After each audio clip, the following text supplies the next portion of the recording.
Ibrahim Karanja, for example, is in Mbeere North, and already he's here to give us an update. Ibrahim, good morning. What's happening in Mbeere North this morning?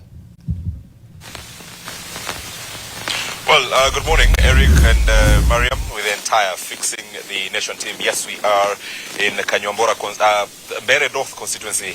Currently, I'm in Kanyuambora Primary, one of the most populous polling stations here in Mbeere North, and one of the polling stations where we will be having our eyes on, even as a contest for who replaces Geoffrey Ruku into the 13th Parliament for the next 1.5 years starts this morning. A couple of minutes ago, we were at the gates of Kanyuambora Primary, and by that time, the gates had not opened. Because what was happening at that particular time, Josiah, even as we moved towards the crowd, is that what was happening at that time, voters were confirming whether their names are on the list before they were allowed to come into the polling center to actually now come and cast their vote. Remember, it is an election that has pit 9 candidates against each other, and if Josiah can come closer, you'll see the IEBC officials, of course, briefing the voters. So far, the first person has not yet cast his vote, but just briefly, because before I proceed, let's get to listen to what the IEBC presiding officer is telling the voters here. Hauna msaidizi, utaweza kusaidiwa hapa ndani na PO agent wa Kisuudia. Well, that there is the presiding officer of one of the polling stations here in Kanyuambora Primary School, which is a polling center that has about over 1,500 voters, and the very first voter now going in. Live pictures coming from Kanyuambora Primary.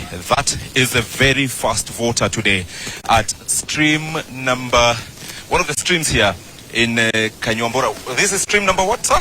Stream number 1, Kanyuambora Primary School. Out of the 3, the very first few voters, and we will be walking in to get those live pictures, even as we keep distance from them, just so that you see the process. This is an election that has attracted the attention of the entire country, because besides being an election about the people of Mbeere North, it is also an election that has potential of shaping what the politics of this particular region look like. We've seen the kind of investment that the government has had on their candidate here. We've also seen the kind of investment in terms of time, in terms of money that the opposition have had in terms of their candidate.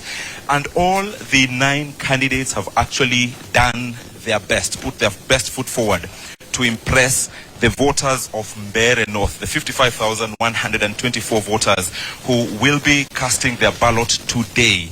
Remember, in 2022, in the general election, about only 37,000 of the 55,000 came to cast their ballot, and yet that was a general election, considering the kind of mobilization that happens during a general election. But right now, with the by-elections happening, we do not know what the voter turnout will be, but those are live pictures of the very first voter, the lady who's just about to cast her ballot. We will not be following her to the polling booth, because that is such a private affair.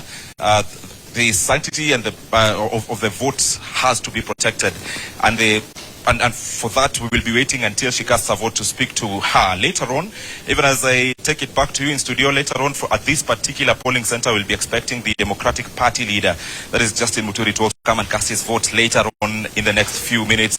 We will also be following where all the candidates will be casting their vote from, and we will be here from now throughout the counting of the last ballot and even the tallying of the last ballot, so that we tell the people what the people of Mbeere North will have decided. Eric and Mariam.